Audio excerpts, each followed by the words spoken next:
19장 1절 말씀 봅니다.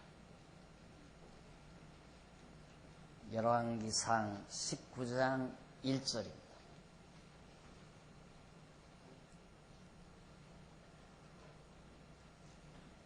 아합이 엘리야의 무릇 행한 일과 그가 어떻게 모든 선지자를 칼로 죽인 것을 이세벨에게 고하니 이세벨이 사자를 엘리야에게 보내어 이르되 내가 내일 이맘때에는 정녕 내 생명으로 저 사람들 중 한 사람의 생명 같게 하리라.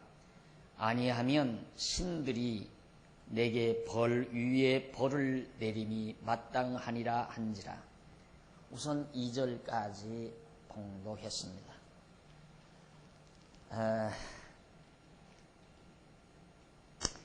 지난 시간 우리는 하나님께서 엘리야 선지자를 통하여 아합 왕에게 나타내신 표적을 여러분들에게 말씀해 드렸습니다. 큰 불로 여호와의 제단에 엘리야의 제단에 불로 응답이 되고 또 기도를 들으시고 큰 비를 내려주시는 이런 대단한 표적을 아합 왕 앞에서 엘리야로 하여금 행하게 하셨습니다. 그것은 물론 하나님은 여호와의 심을 알게 하시려는 하나님의 섭리라고 했습니다. 오늘은 계속해서 19장에 나오는 말씀인데 19장에는 엘리야가 그처럼 엄청난 표적을 행한 다음 엘리야가 피신하는 내용이 나타납니다. 왜 피신하게 되는가? 그 피신하는 이유는 이제 1절로 19절 보니까 8절까지 보니까 이세벨이 죽이려 함으로 엘리야가 호렙으로 피신한다는 내용이 소개됩니다. 다시 말해서 엘리야가 이런 엄청난 표적을 행했지만은 아주 그 사악한 아합 왕의 아내인 이세벨이라는 여자, 여러분 이 세상에서 가장 악랄하고 잔인한 여자를 표현할 때 이세벨이라고 그렇게 말을 합니다. 이세벨 같은 여자라고. 아주 혹독하게 잔인한 여자입니다. 이 이세벨이 하나님의 사람인 엘리야를 죽이려고 했습니다. 왜냐하면 얼마나 속이 상하겠어요. 엘리야가 정말 이 엄청난 표적을 행할 때에 자기의 신이, 자기가 가지고 온 신이 패배한 거 아니에요? 이세벨이라는 여자가 바알과 바알과 아세라 목상을 가지고 왔는데 이 신이 결국 하나님의 신에게 패배한 거란 말입니다. 패배했으면 설득을 당해야 되는데 패배해도 끝까지 이기려고 하는 것이 이 악랄한 이세벨의 심리였습니다. 그래서 아합이 엘리야의 무릇 행한 일과 그가 어떻게 모든 선지자를 칼로 죽인 것을 이세벨에게 다 고했어요.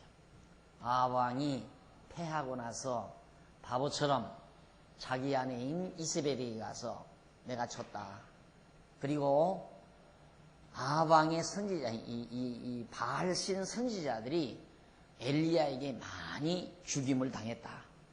그렇게 가서 자기 아내에게 고하니까 그 아합 왕의 아내인 이세벨이 자기 사자들을 엘리야에게 보내가지고 내가 내일 이맘때에는 정녕 네 생명으로 저 사람들 중 하나같이 만들어 놓겠다. 내가 널 죽이겠다 그 말이에요. 만약에 그렇지 아니하면 신들이 내가 너를 죽이지 아니하면 이세벨이 하는 말입니다. 내가 너를 죽여서 복수를 해야지 그렇지 아니하면 내가 섬기는 신들이 나를 가만히 놔두지 않을 것이다. 그래서 나는 반드시 너를 죽여야 한다 이 말이죠. 그러자 저가 이 형편을 보고 엘리야가 3절 형편을 보고 일어나 그 생명을 위하여 도망하여 유다에 속한 브엘세바에 이르러 자기의 사환을 그곳에 머물게 하고 스스로 광야로 들어가 하룻길쯤 행하고 한 로뎀나무 아래 앉아서 죽기를 구하여 가로되 여호와여 넉넉하오니 지금 내 생명을 취하옵소서. 나는 내 열조보다 낫지 못하니이다 하고 로뎀나무 아래 누워 자더니 천사가 어루만지며 이르되 일어나서 먹으라 하는지라. 본즉 머리맡에 숯불에 구운 떡과 한 병 물이 있더라. 이에 먹고 마시고 다시 누웠더니 여호와의 사자가 또 다시 와서 어루만지며 이르되 일어나서 먹으라 네가 길을 잃지 못할까 하노라 하는지라. 이에 일어나 먹고 마시고 그 식물의 힘을 의지하여 40주 40야를 행하여 하나님의 산 호렙에 이르니라. 결국 엘리야는 당장 이세벨이 죽이려 드니까 정말 목숨은 살려야 되잖아요. 그래서 결국 이 엘리야가 이세벨의 눈앞을 떠나서 부엘세바라고 하는 곳으로 피신을 했습니다. 거기 가서 자기의 사환을 부엘세바에 놔두고 자기는 혼자서 광야로 나갔어요. 광야로 숨어들었다 이 말입니다. 그래 한 곳에 가서 피곤하니까 로뎀나무 아래서 누워가지고 죽기를 원했어요. 하나님 넉넉합니다. 이만큼 살았으면 됐습니다. 내가 더 살기를 원하지 않습니다. 하나님이여 내 생명을 취하옵소서. 나를 죽여달라. 이제는 아방이 너무나도 잔인하고 사악해서 또 그 아내인 이세벨까지 사악해서 엘리야를 죽이려 드니까 차라리 빨리 하나님 곁에 가서 편히 쉬는 것을 바로 이 엘리야가 원했습니다. 그래서 이제 그렇게 기도하고 누워 자는데 천사가 나타나서 엘리야야 일어나 먹으라. 그래서 깜짝 놀랍게 보니까 머리맡에 구워놓은 먹을 것이 음식이 마련되어 있었습니다.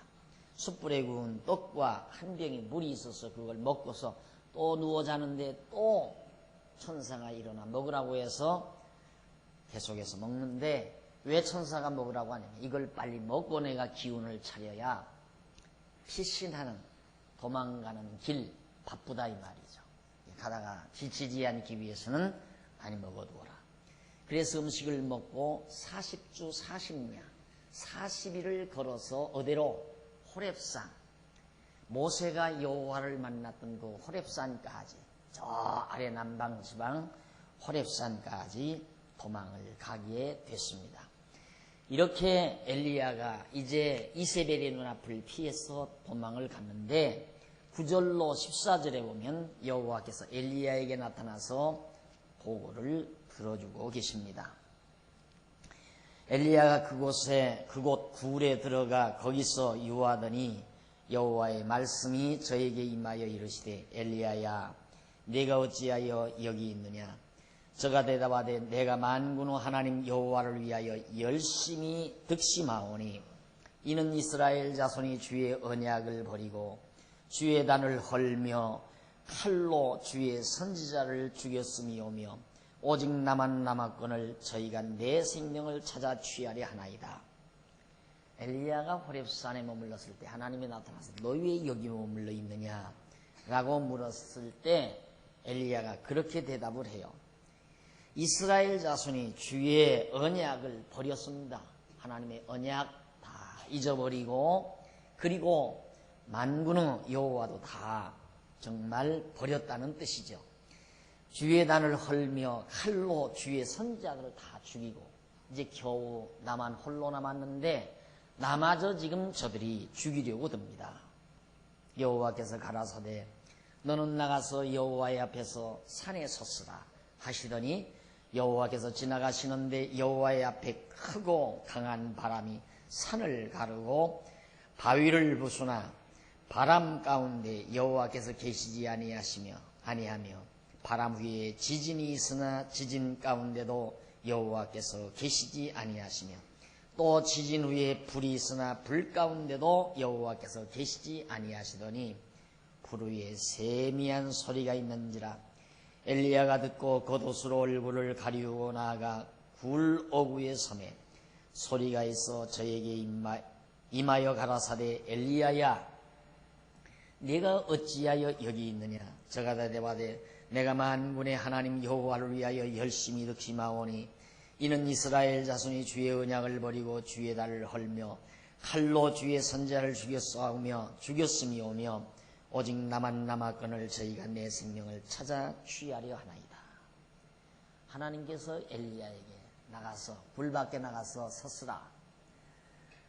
그런데 큰 바람이 불어서 산을 가를 만큼 그리고 온통 바위를 막 부숴요. 바람이 너무 세가지고. 그리고 바람 위에 땅이 흔들리는 지진이 일어나요. 그 가운데 바람 속에도 지진 속에도 하나님이 계시지 않았다. 불이 일어나요. 불 속에도 하나님이 계시지 않았다. 여기 바람이나 그 다음 지진이나 불 이런 것들은 하나님의 임재를 드러내는 하나의 증표예요. 하나님은 보이지 않잖아요. 하나님은 눈으로 볼 수 없고 손으로 만질 수 없거든요. 그런데 하나님이 지금 임재하시다는 그런 표적을 지금 보여주는 거란 말입니다. 그래서 신약시대 오순절 다락방 때에도 하나님의 신 성령이 임했다는 증표로 지진이 일어나고 불의 혀같이 갈라진 불꽃이 보이고 그리고 바람이 부는 바람 소리가 휙 하고 불고 이런 증표가 나타나는 것들은 그게 성령이 아니에요. 바람이 성령도 아니고 불도 성령도 아니고 지진도 성령이 아니고 다만 하나님의 영이 임했다는 하나의 증표라고 말이죠. 마찬가지로 여기도 엘리야 앞에 하나님의 신이 임했다는 증표로 아주 세찬 바람이 불고 그리고 지진이 일어나고 불이 타는 모습을 여기서 보여주고 있는 겁니다. 그런데 그런 것들 속에 하나님이 안 계시더라 이 말이에요. 하나님이 임한다는 하나의 증표이기 때문에. 그런데 그것이 다 지나간 이후에 세미한 소리가 들려옵니다. 하나님의 음성이 들려오더라 이 말이죠. 뭐라고 들려오냐면 똑같은 얘기입니다. 너 어찌하여 여기 있느냐 할 때에 엘리야가 거듭 내가 만군의 여호와 하나님을 위해서 열심히 대단히 많았는데 이스라엘 백성들이 여호와 하나님을 저버렸습니다. 우상을 섬기고 언약을 다 저버리고 자 이래서 결국 저들이 선지자를 죽이고 언약도 저버리고 주님의 탄도 다 헐어버리고 하나님의 선지자들도 다 죽여버리고 나만 겨우 남았는데 나마저 저들이 죽이려고 듭니다. 이때 13절 보니까 여호와께서 저에게 이르시되 너는 네 길을 돌이켜 광야로 말미암아 다메섹에 가서 이르거든 하사엘에게 기름을 부어 아람 왕이 되게 하고 너는 또 nim시의 아들 에우에게 기름을 부어 이스라엘 왕이 되게 하고 또 아벨 무올라 사바스 아들 엘리사에게 기름을 부어 너를 대신하여 선지자가 되게 하라. 하사엘의 칼을 피하는 자를 에우가 죽일 것이요 에우의 칼을 피하는 자를 엘리사가 죽이리라. 그러나 내가 이스라엘 가운데 7천인을 남기리니 다 무릎을 바알에게 꿇지 아니하고 다 그 입을 바알에게 맞추지 아니한 자니라. 엘리야 너 여기 있지 말고 저 북쪽 위로 올라가면 다메섹 아시리아의 수도입니다. 다메섹에 가서 하사엘이라는 사람에게 하사엘이라는 사람에게 기름을 부어라. 그래서 그로 하여금 바로 왕이 되게 해라. 아람 나라의 왕이 되게 하라는 얘기죠. 그리고 뿐만 아니라 아람 왕이 되게 하고 이스라엘 왕은 누구를 시키냐면 에우를 시키라. 지금은 아합이죠.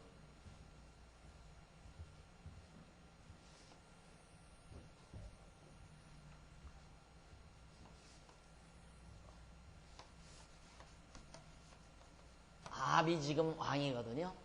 그런데 아합 왕이 이제는 끝난다 이 말이죠. 끝나고 이제는 에우를 시켜라. 에우라는 사람을 이스라엘 왕으로 기름을 부어라. 근데 하사엘은 아람 나라 왕이에요. 아람은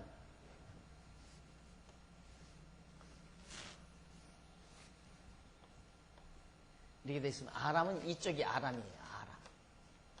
다메섹이 이제 이쯤이죠. 다메섹. 자, 여기 호렙이라는 데서 광야로 해서 일로로 가라는 거예요. 엘리야를. 여기 가가지고 다메섹에 가서 하사엘이라는 사람에게, 하사엘, 이 사람에게 아람 나라의 왕으로 기름을 붓고, 그 다음 북쪽 이스라엘은 에후로 하여금 왕이 되도록 기름을 부어라. 그것이 하나님의 뜻인데, 왜 그러느냐면 하나님께서 장차 이 북쪽 이스라엘, 우상을 섬기는 이 북쪽 이스라엘을, 하사엘을 들어서, 아람 나라를 들어서 치겠다 그 말이에요. 이 사람들을 치고, 만약에 하사엘이 친 다음에 남아있는 자는 에후가 치고, 에후가 치고도 남아있는 자는 엘리사는 이 시대의 선지자인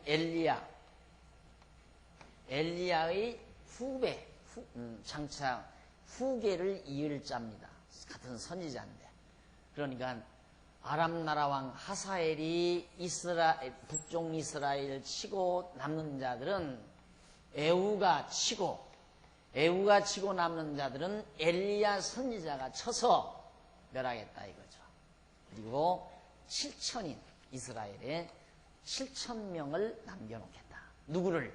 우상에게 절하지 아니한 자, 바알 신에게 무릎을 꿇지 아니하고, 그리고 그들에게 그 신에게 입맞추지 아니한 자만 남겨놓겠다. 바알에게 입을 바알에게 맞추지 아니한 자. 그러니까 바알 신에게 가서 얼마나 사랑하면 바알 신에게 입을 다 맞추겠습니까? 그런 자만을 남겨놓겠다 하는 것이 하나님의 명령이었습니다. 이 명령을 듣고 19절로부터 21절까지 보면 엘리사가 선지자 엘리야를 만나 따르며 수종 들어주는 내용이 거기 나옵니다. 자, 엘리야가 거기서 떠나 사바세의 아들 엘리사를 만나니 저가 12결의 소를 앞세우고 밭을 가는데 자기는 12째 결의와 함께 있더라. 엘리야가 거리로 건너가서 겉옷을 그 위에 던졌더니 저가 소를 버리고 엘리야에게로 달려가서 이르되 청컨대 나로 내 부모와 입맞추게 하소서. 그리한 후에 내가 당신을 따르리이다. 엘리야가 저에게 이르되 돌아가라. 내가 내게 어떻게 행하였느냐 하니라. 엘리사가 저를 떠나 돌아가소서. 소 한 결의를 취하여 잡고 소의 기구를 불살라 그 고기를 삶아 백성에게 주어 먹게 하고 일어나가서 엘리야를 쫓으며 수종들었더라. 엘리야가 하나님의 명령을 듣고 이제 아람 나라 수도인 다메섹을 향해서 갑니다. 가다가 누구를 만났느냐면 엘리사라는 사람을 만나요. 근데 이 사람이 농장을 경영하는데 소 12결의를 채워서 밭을 갈고 있어요. 밭을. 근데 마지막 그 12번째 소와 함께 이 엘리사가 머물러 있었는데, 바로 이 엘리야가 하는 말이, 엘리야가 자기가 입었던 겉옷, 그 당시에 선지자들은 가죽 겉옷을 입어요. 선지자의 표식으로. 그래서 가죽 겉옷을 입는데 그 겉옷을 엘리사에게 입혀줬어요. 그러니까 네가 내 뒤를 이어서 하나님의 말씀을 증거하라, 전하라, 이런 뜻이죠. 그래서 겉옷을 벗어 그에게 입혀주면서 나를 따르라고 했는데, 나로 그러면 장관 집에 가서 부모님 뵙고 오도록 하겠습니다. 그래가지고 허락을 받고서는 소를 잡아서 하나님께 제사드리고 그리고 백성들에게 먹인 다음 엘리사가 바로 엘리야를 따르게 됐습니다. 자, 이러한 이제 부분을 보고 내가 한번 과거 어느 목사님, 후배라기보다는 목사님이 한 분 있었는데, 그분 목사님이 말씀을 접하고 나서 늘 강단에서 이렇게 가운을 입고 말씀 접하기 전에 시커먼 가운을 입고 늘 설교를 하고 아주 그게 굉장히 힘을 줬다고 그래요. 왜 그러느냐면 그 가운은 자기 장인어른이 목사인데 장인어른이 입던 가운을 벗어서 지금 사위한테 준 거예요. 그러니까 그 사위는 그걸 입고는 이게 능력 있는 우리 정말 장인어른이 입고 말씀을 전하던 겉옷을 내가 입었다. 엘리사가 입듯이. 그렇게 생각을 하는 거예요. 그러니까 결국 성경의 깊이를 모르면 하나의 겉에 나타나는 그런 상황들을 답습하려고 들죠. 그런데 그런 가운을 벗어 던져버렸어요. 그런 가운을. 왜? 말씀 듣고 보니까 그게 사람들, 성도들 앞에 장난하는 것 같은 느낌을 받고 그게 아닌 줄 알고는 그걸 내 던져버렸어요. 그래가지고 어떻게 했는가? 그 부인하고 사모님하고 목사님하고 갈등이 생겼어요. 왜 우리 아버지가 귀하게 전해준 가운을 당신이 벗어 던지느냐? 기분 나쁘다. 아내는 이제 말씀을 잘 모르니까. 그래가지고 많은 세월, 오랜 동안 갈등을 겪다가 그 사모님이 말씀을 깨닫고는 이해를 했어요. 이해를 했는데 끝내 결국 갈등이 빚어지고 갈등이 계속되더니만 어려움을 겪었다는 소식을 그 뒤에 들은 적이 있습니다. 지금은 이 옷을 벗어주는 것 아무런 의미가 없는 거예요. 이 당시에 엘리야가 입었던 겉옷을 벗어서 엘리사에게 주었다. 이것은 엘리야의 능력이 엘리사에게 입혀졌다는 것, 그런 의미를 포함하는 거거든요. 그래서 지금도 목사 안수를 할 때 가운 착복식이 있어요. 목사 안수를 한 다음에 선배 목사가 가운을 후배에게 이렇게 입혀줘요. 성도들은 그걸 보고 와, 대단한 능력을 지금 덧입고 있다, 이런 생각을 하는지 모르죠. 그러나 지금은 그런 의식들이 전혀 아무런 의미가 없는 것입니다.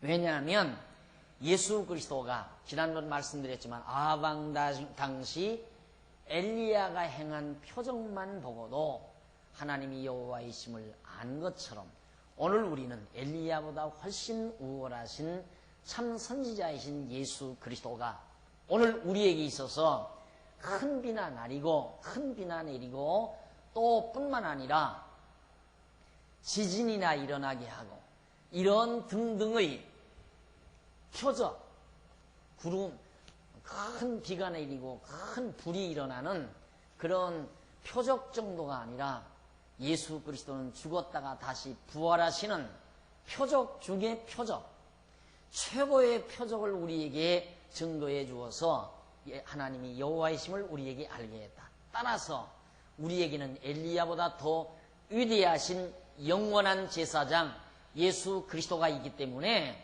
누가 누구에게 옷을 던집혀주고 입고 할 이유가 없다, 이 말이에요.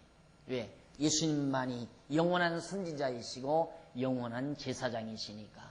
목사가 선지자가 아니고 제사장이 아니다, 그 말이에요. 목사가 선지자고 제사장이라면 선배 가운 받아 입어야 되고 그 가운을 또 후배에게 물려줘야 되고 하겠지만 오늘 우리의 참 진정한 선지자는 예수 그리스도요, 영원한 제사장도 예수 그리스도이기 때문에 저런 형식이 우리에게는 아무런 의미가 없는 것이다. 그러나 구약시대에는 하나의 모형적 사건이기 때문에 엘리야가 엘리사에게 겉옷을 입혀주고 선배가 후배를 받아들였습니다. 이렇게 해서 이제 엘리사가 능력을 받아서 행하게 되는 내용이 나오게 되죠. 자, 이쯤 이제 엘리야가 엘리사를 불러들인 다음 20장 넘어가 보면 20장에서부터 22장 40절까지는 지금까지는 표적으로 교훈을 했어요. 여러 가지 표적들을 통해서. 이제는 예언을 통해서 교훈을 해요. 장차 되어질 예언들을 통해서. 앞에도 예언이 좀 나왔죠. 앞에도 예언이 나왔는데 여기서 이제 구체적인 예언이 나옵니다. 그러면 20장 1절로 34절까지는 승리를 예언해요. 승리한다. 승리할 것을 예언하는데 20장 1절로 12절에 보면 아람 왕 베나닷이 올라가 사마리아 성을 향해 진을 칩니다. 자, 한번 보십시다. 아람 왕 베나닷이 그 군대를 다 모으니 왕 32인이 저와 함께 있고 또 말과 병거들이 있더라. 왕 32인이란 도성 성주들을 말해요. 그 인근에 있는 작은 도성들의 성주를 왕이라고 그러거든요. 그러니까 많은 성주들, 한 32명이나 되는 성주들과 함께 연합해서 많은 말과 병거들을 가지고 있는데 이에 올라가서 사마리아를 에워싸고 치며 사자들을 성중 이스라엘 왕 아합에게 보내어 이르기를 베나닷은 이르노니 내 은금은 내 것이요 내 처들과 내 자녀들의 아름다운 자도 내 것이니라 하매 이스라엘 왕이 대답하여 말하기를 내 주 왕이여 왕의 말씀같이 나와 나의 것은 다 왕의 것이니이다 하였더니 사자가 다시 와서 이르기를 베나닷은 이르노라 내가 이미 내게 보내어 말하기를 너는 네 은금과 처들과 자녀들을 내게 붙이라 하였거니와 내일 이맘때에 내가 내 신복들을 내게 보내리니 저희가 내 집과 내 신복들의 집을 수탐하여 무릇 네 눈이 기뻐하는 것을 그 손으로 잡아 가져가리라 한지라 이에 이스라엘 왕이 나라의 장로를 다 불러 이르되 너희는 이 사람이 잔해하려고 구하는 줄을 자세히 알라. 저가 나의 처들과 자녀들과 은금을 취하려고 사람을 내게 보내었으나 내가 거절치 못하였노라. 모든 장로와 백성들이 다 왕께 고하되 왕은 듣지도 말고 허락지도 마옵소서 한지라. 그러므로 왕이 베나닷 사자에게 이르되 너희는 내 주 왕께 구하기를 왕이 처음에 보내어 종에게 구하신 것은 내가 다 그대로 하려니와 이것은 내가 할 수 없나이다 하라. 사자들이 돌아가서 고하니라. 베나닷이 다시 저에게 말을 했다 하느니 무슨 얘기냐면 이 당시에 밤에서 여기 아람 나라 왕이 하사엘에게 기름 붓기 전에 바로 아람 나라 베나닷이라는 사람이 아람 나라의 왕이었어요. 근데 하나님께서 이 베나닷을 통해서 이스라엘을 치게 한 거예요. 여기가 사마리아 아닙니까? 이스라엘의 수도 사마리아를 치기 위해서 사자들을 보내가지고 이제 네가 가지고 있는 은금은 다 내 것이다. 네 처자들도 네 아름다운 아들도 다 내 것이다. 왕이 그렇게 보내니까 드리겠습니다. 이스라엘 왕 아합이 여기 저 아합이 명령대로 그렇게 하겠습니다. 그런데 그 다음 또 오기를 뿐만 아니다. 다 오죠. 만약에 이제 가서 샅샅이 뒤져가지고 눈에 보이는 대로 좋은 걸 내게 주지 않은 거 있으면은 전부 다 가져오겠다. 그러니까 아합 왕이 겁이 나가지고 장로들을 다 불러들였어요. 나라의 장로들을 불러들여서 큰일 났다. 베나닷이 아무래도 우리를 말살하는 것 같다 이 말이죠. 우리에게서 돈이나 요구하는 거, 황금이나 요구하는 게 아니라 모조리 다 우리를 전부 다 탈취하려는 그런 의도가 있는 것 같다. 그러니까 장로들이 있다가 절대 그 말 들어서는 안 됩니다. 주지도 말고 듣지도 말고 절대 그 베나닷이 하라는 대로 하시면 안 됩니다. 하고 장로들이 건의를 했어요. 그렇게 건의를 하자 이 베나닷은 결국 이제 베나닷의 요구를 아합 왕이 거절을 하게 되죠. 절대 그렇게 할 수 없다. 그렇게 고하니까. 그래서 거절당한 10절 보세요. 베나닷이 그에게 보내 이르되 사마리아에 부스러진 것이 나를 좇는 백성의 무리의 손에 채우기에 족할 것 같으면 신들이 내게 벌 위에 벌을 내림이 마땅하니라 하며 이스라엘 왕이 대답하여 가로되 갑옷 벗는 자 같이 자랑하지 못할 것이라 하니라. 베나닷이 왕들과 장막에서 마시다가 이 말을 듣고 그 신복에게 이르되 너희는 진을 베풀라 하며 곧 성을 향하여 진을 베풉니다. 아주 베나닷이 사신을 보내서 아합 왕에게 아무리 권고를 해도 아합 왕이 배짱을 내밀면서 해볼 테면 해보라 이 말이죠. 그러니까 베나다시 이거 안 되겠다. 진을 쳐라. 군대들을 다 동원해서 진을 치고 이제 전쟁 준비를 하게 된 겁니다. 그래서 13절로부터 15절까지 보면 아합이 승리한다는 선지자의 약속을 듣고 백성을 쫙 계수합니다. 한 선지자가 이스라엘 왕 아합에게 나아가서 가로되 여호와의 말씀이 네가 이 큰 무리를 보느냐? 내가 오늘 저희를 네 손에 붙이리니 너는 내가 여호와인 줄 알리라 하셨나이다. 지금 이 베나다시 베푼 군대가 엄청 진을 친 군대가 엄청 많은데 선지자 하나가 아합 왕에게 나타나서 이스라엘 왕 아합에게 나타나서 이 큰 무리를 지금 너희들이 보고 있지 않느냐 이 무리를.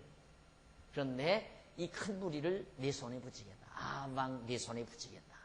이길 거다 이 말이죠. 그렇게 해서 하나님이 여호와인 줄 알리라. 이긴다라고 언약하고 이기면 하나님은 언약대로 이루시는 여호와인 줄을 알리라.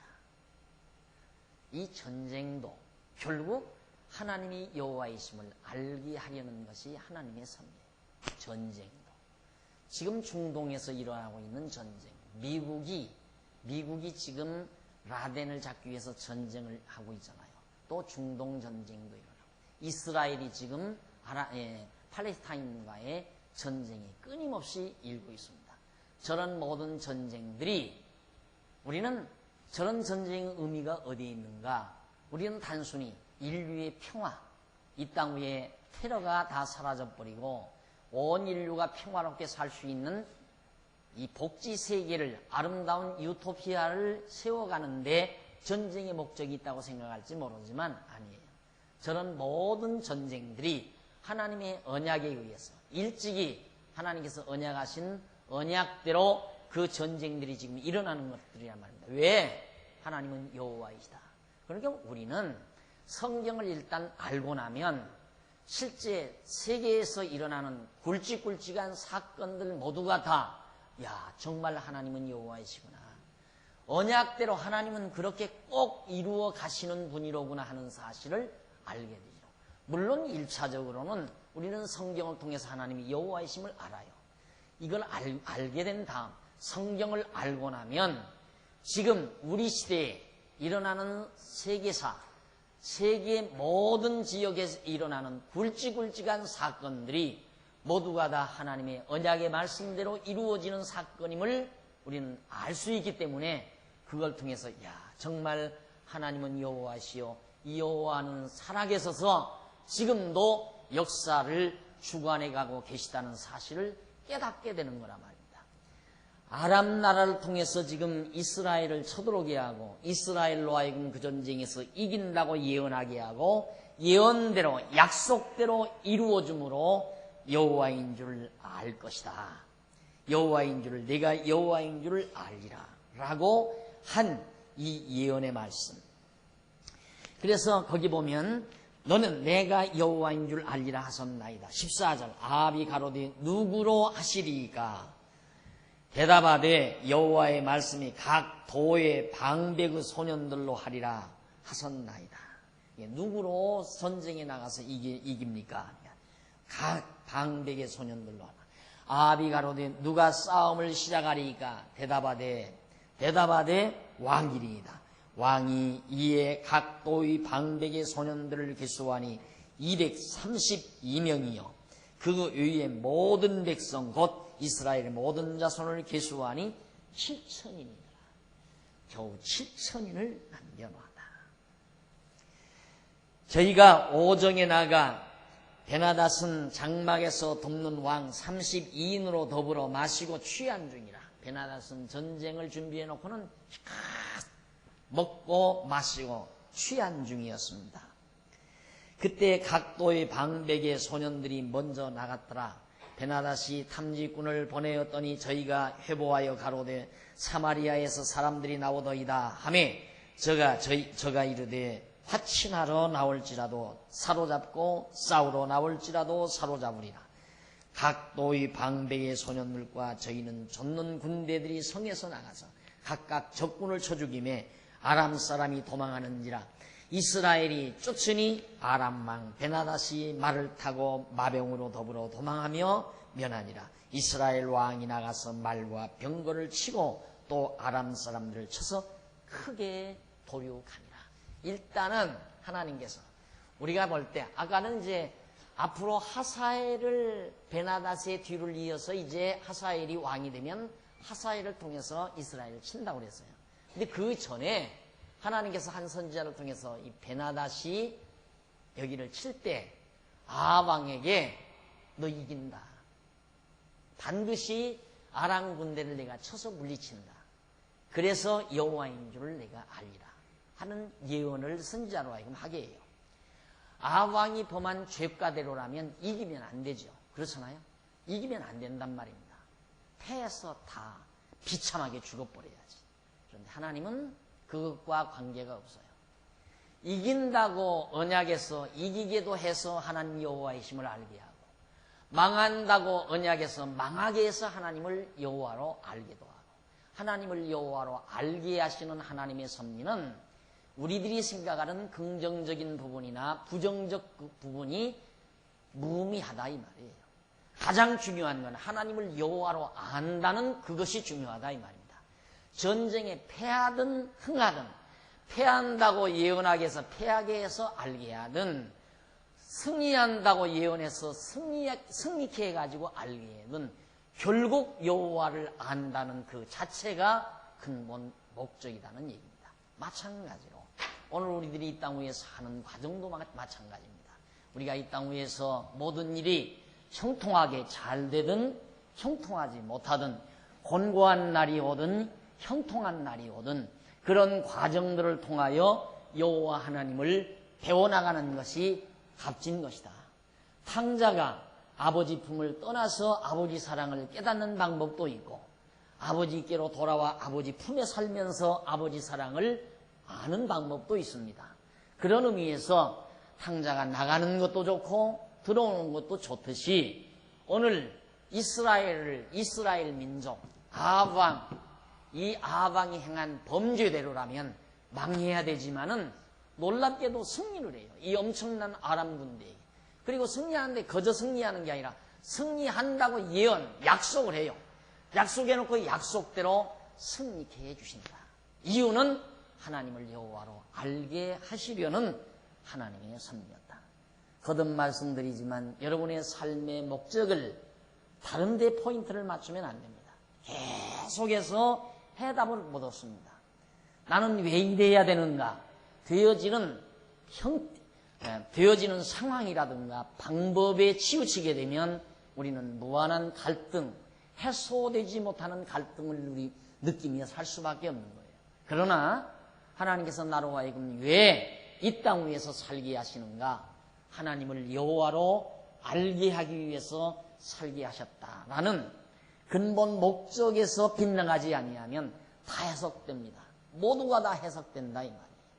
이 땅 위에 전쟁이 일어나도, 이 땅 위에 평화가 일어나도, 평화가 정착돼도 모든 만사가 다 하나님이 여호와의 심을 알게 하시려는 하나님의 섭리와 경륜 속에서 하나님께서는 역사를 섭리해 가신다는 것.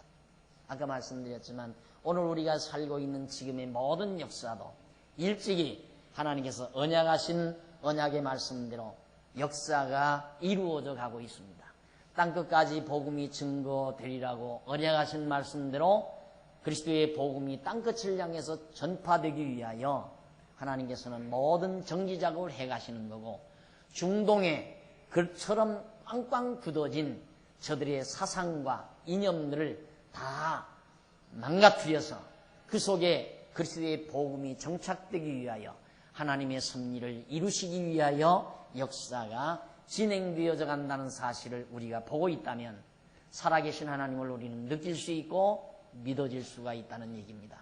오늘 또 아합 왕에게 섭리하셨던 하나님, 여호와임을 알게 하기 위해서 섭리하셨던 하나님, 오늘 우리에게도 하나님이 여호와의 심을 알게 하기 위해서 때로는 곤곡해 하고 때로는 형통케 하시는 하나님을 다시 한 번 더 마음속에 깊이 간직하시면서 그를 경외하며 사는 슬기로운 삶이 지속되시기를 당부드립니다. 기도하시겠습니다. 전능하신 하나님 아버지, 오늘 또 하나님께서 귀한 말씀을 주셨습니다. 아방이 무서운 범죄를 저질렀지만은 하나님께서는 그에게 승리한다는 약속과 함께 승리하도록 섭리하셨습니다. 이유는 승리해서 자고하라고 승리케 하신 것이 아니라 하나님이 여호와이심을 알게 하려고 승리케 하셨음을 확인했습니다.